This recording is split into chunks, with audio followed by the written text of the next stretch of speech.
d'après ce que j'entends et ce que je vois par rapport à ces dires, ce monsieur-là a intérêt à se taire.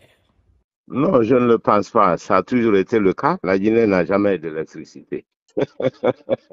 Donc, ce n'est pas la faute du CNRD s'il y a des difficultés d'électrification dans ce pays. Mais par contre, il ne leur revient pas non plus de trouver des solutions parce qu'une transition n'a pas pour vocation de durer ni de développer un pays. Bon, franchement, moi, je suis très surpris venant de la part d'un homme comme Ousmane Kaba. Vous savez, j'avais dit que ce monsieur-là n'était pas du tout brillant et qu'il devait se taire. Mais je crois que je me suis trompé. Ousmane Kaba est très très brillant, mais à sa manière. Vous avez lu ce qu'il a dit récemment. Je vous envoie de revoir ce qu'il a dit avant. Il a dit à moi et dans beaucoup de médias que l'investissement dans le domaine de l'électricité pendant le régime d'Alpha Condé, les Guinéens n'ont jamais obtenu autant d'investissements depuis l'indépendance. Et que le barrage Caleta est l'un des meilleurs projets au monde. Que c'est lui qui est à la base de cette négociation. C'est à moi personnellement il a confié. Et je l'ai lu ailleurs, que la population avait complètement désespéré en Guinée.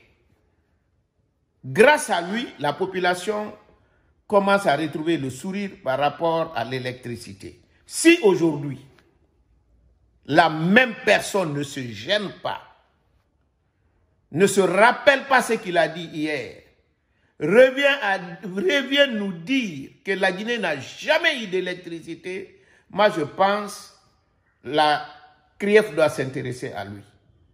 Pour qu'il nous dise, sachant que ce qu'il est en train de faire, c'est rien pour qu'elle accepte de négocier. Qu'est-ce qui est caché derrière? Parce que je crois que ça, c'est très important. D'après ce que j'entends et ce que je vois par rapport à ces dires, ce monsieur-là a intérêt à se taire. Vous voulez dire qu'il se contredit? Non, ce n'est pas moi qui le dis, je vous renvoie. C'est avec Guinée 7. Média Guinée a republié la même chose. Le grand changement, c'est le secteur de l'énergie. Le secteur énergétique, on a construit un très grand barrage qui est le barrage de Caleta de 240 MW à 1,5 milliard. C'est le plus grand investissement que ce pays a connu depuis l'indépendance et qui a permis de résoudre, je ne dirais pas complètement, mais d'une manière significative, les pénuries d'électricité, au moins dans la capitale, dans la Basse-Côte et au Fouta, toute cette zone qui se trouve sur ce que nous appelons le réseau interconnecté. Mais ce n'est pas tout. Il y a eu des investissements également dans le thermique. Beaucoup d'usines thermiques sont en train d'être faites et tout le monde connaît maintenant que le problème de l'électricité va être résolu en Guinée. Vous savez, les populations guinéennes étaient désespérées parce que ça fait près de 20 ans qu'en Guinée, on n'avait pas pu résoudre le problème de l'électricité. Il n'est pas totalement résolu, mais il est résolu pour une très grande part.